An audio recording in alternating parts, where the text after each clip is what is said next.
नमस्कार, मैं doctor Gaurav Patel, consultant dermatologist at Aastha skin and laser clinic Ahmedabad के माध्यम से आज आपको रेटिनॉल के बारे में बताऊंगा।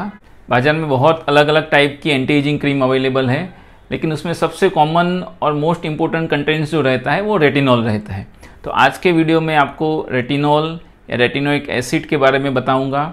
वो कैसे काम करता है, कितना टाइम लगाना चाहिए, उसकी इफ़ेक्ट कितने टाइम के बाद स्टार्ट होती है, लगाने के टाइम हमें क्या क्या ध्यान रखना चाहिए, एक बार लगाने के बाद हम उसकी इफ़ेक्ट कितने टाइम में देख सकते हैं, उसकी क्या साइड इफ़ेक्ट हो सकती है, क्या क्या हमें प्रिकॉशन रखने हैं, ये सारी चीज़ आज के वीडियो में मैं आपको बताऊंगा। मैं ऐसे स्किन और hair related educative and informative videos बनाता हूँ। ऐसे और भी वीडियो देखने के लिए मेरी चैनल को सब्सक्राइब और लाइक करना मत भूलिए। आइए सबसे पहले हम देखते हैं कि रेटिनॉल जो है उसका इन्वेंशन कैसे हुआ। तो सबसे पहले 1970 में, तकरीबन 50 साल पहले, डॉक्टर क्लिगमैन जो थे उन्होंने ये रेटिनोइक एसिड जो है वो इन्वेंट किया था। इनिशियली ये पिंपल्स के लिए यूज होता था। तो उन्होंने एक चीज़ नोटिस की कि एक बार पिंपल्स जो होते हैं वो क्लियर हो जाते हैं। वो जब भी पेशेंट को मना करते थे कि अब आप लगाना इसको बंद कर दें, लेकिन बहुत सारे ऐसे पेशेंट थे कि जो एक बार पिंपल्स क्लियर होने के बाद भी ये क्रीम को कंटिन्यूसली रखते थे। तो डॉक्टर क्लिगमैन ने फिर उनका रिसर्च किया और उनको पता चला कि एक क्रीम जो है वो पिंपल्स को तो क्लियर करती है, लेकिन उसके साथ में स्किन को अच्छा भी बनाती है, रिंकल्स, फाइन लाइंस को भी कम करती है। उसके बाद बहुत ही सारा रिसर्च हुआ और उसमें से रेटिनाल्डिहाइड, रेटिनॉल और वो सब मॉलिक्यूल्स डेवलप हुए। तो एक तरीके से ये जो रेटिनॉल और रेटिनोइक एसिड जो है उसको जादुई मेडिसिन, हम मैजिक फार्मूला बोलते हैं, क्योंकि ये एक ही क्रीम ऐसी है कि वो बहुत ही सारे काम करती है। तो आइए सबसे पहले हम देखते हैं कि रेटिनॉल क्या है और वो कैसे काम करती है। तो रेटिनॉल जो है वो विटामिन ए की डिराइवेटिव्स है, मीन्स वो विटामिन ए के सिंथेटिक फार्मूला है। रेटिनॉल जो है वो स्किन का ऊपर का जो लेयर्स होता है उसका जो टर्नओवर होता है वो बढ़ा देता है। मीन्स जो डेड स्किन होती है वो जल्दी निकल जाती है और नई स्किन आती है। जब भी नई स्किन आती है तो पहले जो थी उससे वो स्किन काफ़ी अच्छी रहती है, उसका टोन, टेक्सचर और कलर काफ़ी अच्छा रहता है। सो रेटिनॉल इसकी वजह से वो एंटी एजिंग के साथ स्किन लाइटनिंग क्रीम में भी यूज होता है। जब भी हम रेगुलर रेटिनॉल को यूज़ करते हैं तो स्किन के स्ट्रक्चर में सबसे इम्पोर्टेंट जो कंपोनेंट होता है, जो कोलेजन और इलास्टिन, वो दोनं का ये प्रोडक्शन भी बढ़ाता है और उसको रिमॉडलिंग भी करता है। इसकी वजह से जब भी आप रेटिनॉल लगाते हो रेगुलरली तो स्किन आपकी जो है वो ग्लो तो करती है, लेकिन साथ में वो स्किन का वॉल्यूम भी बढ़ाती है। इसके साथ ये स्किन पे ऑयल कंट्रोल भी करता है। ये सब जो उसके जो काम करने के तरीके हैं उसकी वजह से रेटिनॉल जो है या रेटिनोइक एसिड जो है उसको हम पिंपल्स में भी यूज़ करते हैं। जब भी एज स्पॉट होते हैं या सन स्पॉट होते हैं उसमें भी यूज होती है। रिंकल्स में तो बहुत ही कॉमनली यूज होती है। फाइन लाइंस जो होती है उसमें भी ये रिजल्ट देती है। इसके अलावा स्ट्रेच मार्क और जो मेलेज्मा या जो झाइयाँ जो पड़ जाती है उसमें भी कई सारी दूसरी क्रीम के साथ इसका इस्तेमाल होता है। जो ब्लैक हेड्स होते हैं उसमें भी रेटिनोइक एसिड बहुत अच्छी तरीके से काम करती है। ये जो क्रीम है बहुत ही अच्छी क्रीम है। एक ही क्रीम की बहुत सारी इफ़ेक्ट है। कई सारे पेशेंट ऐसे होते हैं कि वो अच्छे से यूज़ नहीं करते और उसका जो तरीका होता है यूज़ करने का वो गलत रहता है, या क्रीम लगाने के बाद जो ध्यान रखना चाहिए वो ध्यान नहीं रखते हैं। तो क्रीम जो होता है वो इफ़ेक्ट तो इतना नहीं देता है, लेकिन साइड इफ़ेक्ट उसकी बढ़ जाती है। सो ये जो रेटिनॉल है उसको हम 2S स्वॉट बोलते हैं कि उसकी इफ़ेक्ट भी बहुत अच्छी है, अगर अच्छे से ध्यान नहीं रखते तो उसकी साइड इफ़ेक्ट भी ज़्यादा है। सो ये क्रीम आपको इस्तेमाल करने से पहले ये जानना ज़रूरी होता है कि आपको ये क्रीम को रेगुलर यूज़ करना है। जैसे टीवी पेपर में एडवर्टाइज आता है कि आप लगाओ और हफ्ते 10 दिन में ये रिजल्ट दे देगा, ये पॉसिबल नहीं है। कई बार ये क्रीम जो है वो साइड इफ़ेक्ट भी देती है। एक क्रीम लगाने के स्टार्ट करने के बाद उसकी इफ़ेक्ट आने में 4 महीने से लेके 8 से 10 महीने तक का भी टाइम लग सकता है। सो आपको पेशेंस रखना बहुत ही ज़रूरी है। जैसे हम जिम में जाते हैं और पहले दिन से ही हम 6 पैक जो एब होते हैं वो नहीं बना सकते, इस हिसाब से भी ये जो क्रीम है वो लगाने के बाद आप हफ्ते 10 दिन में इसकी जो इफ़ेक्ट है वो एक्सपेक्ट नहीं कर सकते। सो अगर आप ये सोच रहे हो कि एंटी एजिंग क्रीम हम जैसे ही लगाएंगे 10-15 दिन में रिजल्ट आ जाएगा, तो वो बात गलत है। और एक बार जो भी रिजल्ट हमें मिल जाता है तो उसको मेंटेन रखना भी इतना ही ज़रूरी रहता है। सो ऐसा नहीं है कि चलो एक बार हमने किया 4-6 महीने और फिर अच्छा हुआ, हमें बेटर फील हुआ तो हम छोड़ देते हैं, ऐसा नहीं है। स्किन केयर जो है वो आपको रेगुलर करना ही है। जितना आप स्किन केयर रेगुलर करेंगे, एंटी एजिंग क्रीम और रेटिनॉल बेस्ड क्रीम रेगुलर लगाएंगे, इतनी आपकी जो स्किन है वो बहुत ही अच्छी होती जाएगी। इनिशियली आपको ज़्यादा डिफरेंट नहीं दिखता है, लेकिन आप 2-3 साल के लिए जब उसको रेगुलर यूज़ करेंगे, फिर आपकी स्किन और आपके सेम एज के जो दूसरे फ्रेंड्स है उसकी आप स्किन देखेंगे तो उसमें क्लियर कट डिफरेंस दिखेगा। उस टाइम पे आप बहुत ही खुश होंगे कि नहीं, ये जो क्रीम है मैंने अच्छे से लगाई है और उसमें ध्यान रखा है। सो ये इन्वेस्टमेंट के जैसा है कि इनिशियली आपको ज़्यादा कुछ पता नहीं चलता, लेकिन लॉन्ग टर्म जो होता है उसमें आपको काफ़ी सारा फ़ायदा देता है।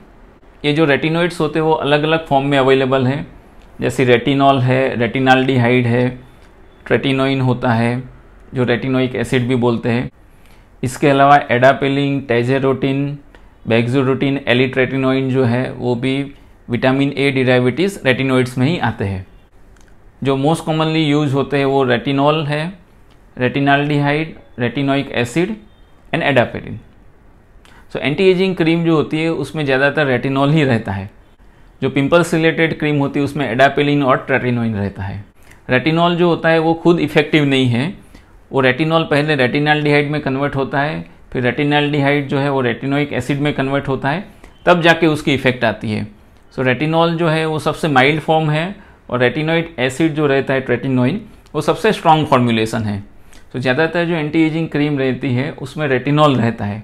सो रेटिनॉल का एडवांटेज ये रहता है कि वो बहुत ही माइल्ड है, उसकी साइड इफ़ेक्ट बहुत कम है और वो बहुत सारे फॉर्मुलेशन में अवेलेबल है।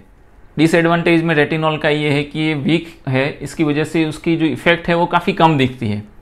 एक सिंपल सा फॉर्मुलेशन है जो हर एक क्रीम में काम करता है कि क्रीम जितनी स्ट्रांग होगी इतनी उसकी साइड इफ़ेक्ट भी ज़्यादा होगी, जितनी वीक होगी उतनी उसकी साइड इफ़ेक्ट कम होगी और वो रिजल्ट देने में टाइम लगाते हैं। सो रेटिनॉल जो होता है एंटी एजिंग क्रीम में रहता है, वो उसकी इफेक्ट काफ़ी स्लो है, लेकिन वो ओवर द काउंटर मेडिसिन में अवेलेबल है। ये जो रेटिनॉल बेस्ड क्रीम रहती है वो आपको लगाने के लिए और यूज़ करने के लिए डॉक्टर के प्रिस्क्रिप्शन की और उसके एडवाइस की ज़रूरत नहीं होती, वो आप अपने खुद से भी लगा सकते हैं। और रेटिनोइक एसिड बेस्ड और ट्रेटिनोइन बेस्ड जो क्रीम होती है वो बहुत ही स्ट्रॉन्ग होती है, लेकिन इसकी जो इफ़ेक्ट होती है बहुत ही अच्छी और बहुत फास्ट होती है। लेकिन एक क्रीम जब आप लगाते हो तब बहुत सारी चीज़ों का ध्यान रखना होता है।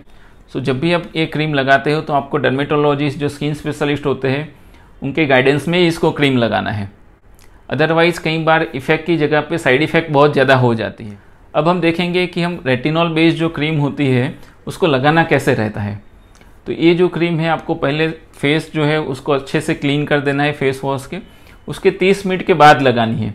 30 मिनट के बाद इसलिए लगानी है कि 30 मिनट में जो आपका स्किन का जो नॉर्मल ऑयल और बैरियर फंक्शन होता है वो रिस्टोर हो जाता है।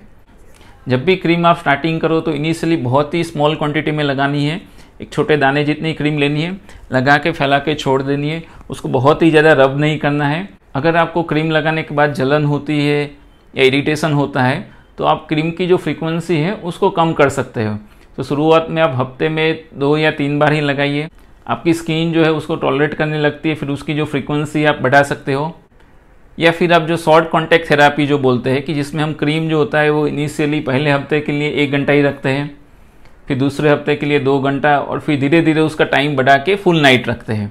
ऐसा करने से जो स्किन जो होती है हमारी वो रेटिनॉल और रेटिनोइक एसिड जो होता है उससे हैबिचुअल हो जाती है। आइए अब हम देखते हैं कि इसमें प्रिकॉशन क्या रखने हैं। सबसे इम्पोर्टेंट, आपको ये जो क्रीम है वो नाइट में ही लगानी है। ये जो क्रीम होती है वो फोटो सेंसिटिव होती है, मीन्स धूप से ये सेंसिटिव हो जाती है। सो आपको ये दिन में कभी नहीं लगानी है। जब भी आप ये क्रीम यूज़ करते हो तब मॉइस्चराइज़र लगाना मत भूलिए। रेटिनॉल जो होता है ऊपर का जो ड्राई डेड लेयर होता है उसको जल्दी से निकालता है। सो ऐसे केस में आपको मॉइस्चराइज़र लगाना बहुत ही ज़रूरी है।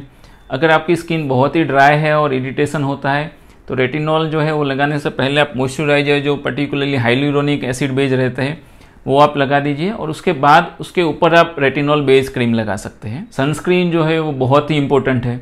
जब भी हम एंटी एजिंग क्रीम और रेटिनॉल बेस्ड क्रीम लगाते हैं तो अगर हम सनस्क्रीन अच्छे से नहीं लगाएंगे तो रेटिनॉल की इफ़ेक्ट जो है वो बिल्कुल आपको नहीं दिखेगी।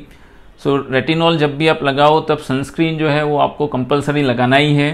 अगर आप सनस्क्रीन अच्छे से नहीं लगाएंगे तो इफ़ेक्ट तो होगी नहीं, लेकिन उल्टी साइड इफ़ेक्ट बढ़ जाती है, क्योंकि अल्ट्रावायलेट रेडिएशन जो होते हैं वो स्किन को इफ़ेक्ट करते हैं, स्किन में जो होते हैं स्पॉट हो जाते हैं, स्किन कई बार बर्न्स भी हो जाती है। तो जो भी आप सनस्क्रीन लगाते हो वो उसको आपको कहीं पे भी बाहर जाना है उसके 20 मिनट के पहले लगाना है और हर 3 से 4 घंटे में उसको रेगुलर लगाते रहना है। रेटिनॉल रेटिनोइक एसिड जो है वो आप प्रेगनेंसी प्लान कर रहे हो, अगर आप प्रेग्नेंट हो या बच्चे को फीड करवाते हो, ऐसे केस में बिल्कुल नहीं लगाना है। अगर आपकी स्किन बहुत ही हाइपर सेंसिटिव है या कोई भी फॉर्मुलेशन से आपको हाइपर सेंसिटिव रिएक्शन आता है तो भी आपको ये जो क्रीम है वो नहीं लगानी है। आइए अब हम देखते हैं कि इसकी साइड इफ़ेक्ट क्या होती है। रेटिनॉल फॉर्मुलेशन की साइड इफ़ेक्ट बहुत कम है, लेकिन जो रेटिनोइक एसिड फॉर्मुलेशन है उसमें साइड इफ़ेक्ट थोड़ी ज़्यादा रहती है। साइड इफ़ेक्ट में आपको क्रीम लगाने के बाद बहुत ज़्यादा जलन होती है, इरिटेशन हो सकता है, स्किन बहुत ही ड्राई होकर जो डर्मेटाइटिस जो बोलते हैं वो होने के चांसेस रहते हैं। कई बार खुजली आती है या स्किन आपकी रेड हो जाती है। ऐसा कुछ भी आपको होता है तो इनिशियली आपको क्रीम थोड़े टाइम के लिए बंद कर देनी है। अगर वो परसिस्ट रहता है तो आप अपने डर्मेटोलॉजिस्ट को ज़रूर कंसल्ट करिए। जब भी आप ये क्रीम यूज़ करते हो तब आप बिल्कुल स्क्रब के ऐसा मत करिए। इसके साथ सल्फ़र और सैलिसिलिक बेस्ड जो क्रीम होती है वो भी मत लगाइए। जो भी स्किन प्रोडक्ट होती है जिसमें बहुत ही ज़्यादा अल्कोहल रहता है वो भी आपको बिल्कुल इस्तेमाल नहीं करना है। एक बहुत ही कॉमन क्वेश्चन जो होता है वो हम डे टू डे प्रैक्टिस जो हमारी क्लिनिक पर रहती है उसमें फेस करते हैं कि जो भी पेशेंट को हम प्रिस्क्राइब करते हैं तो वो 15-20 दिन में ही हमें फ़ोन करते ही आते बताते हैं कि डॉक्टर अभी इसमें तो कुछ फ़ायदा नहीं हुआ। तो ये बात आपको समझ लेनी ज़रूरी है कि जो भी हम क्रीम इस्तेमाल करते हैं पर्टिकुलरली एंटी एजिंग के लिए, तो एक बार हम स्टार्ट करते हैं तो उसकी इफ़ेक्ट आने में काफ़ी टाइम लगता है। सो इनिशियली आपको 3 से 4 महीने में ज़्यादा कुछ फ़ायदा नहीं दिखता है। ओवरऑल सबसे पहले आपकी जो स्किन का टेक्सचर जो होता है और टोन जो होता है वो इम्प्रूव होता है।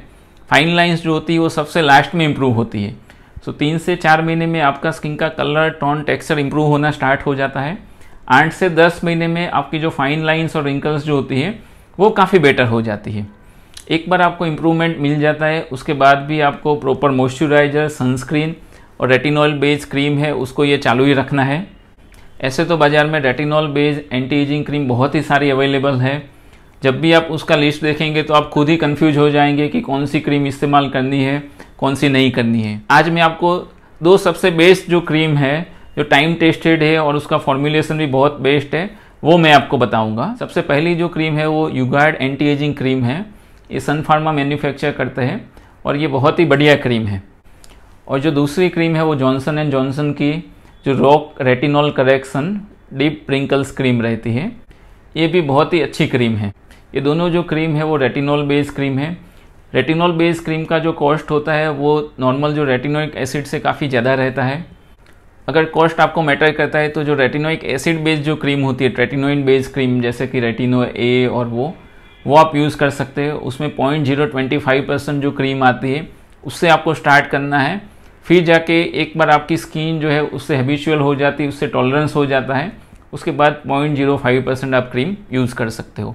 तो मेरी एक लेकिन ये एडवाइस रहेगी कि जब भी आप रेटिनोइड बेस्ड क्रीम यूज़ करते हो तो आप अपने डर्मेटोलॉजिस्ट को पहले कंसल्ट करवाइए। स्किन की जो एजिंग होती है वो क्यों होती है, कौन कौन से फैक्टर्स होते हैं, उसमें हमें क्या ध्यान रखना चाहिए, उसका एक अलग से वीडियो है।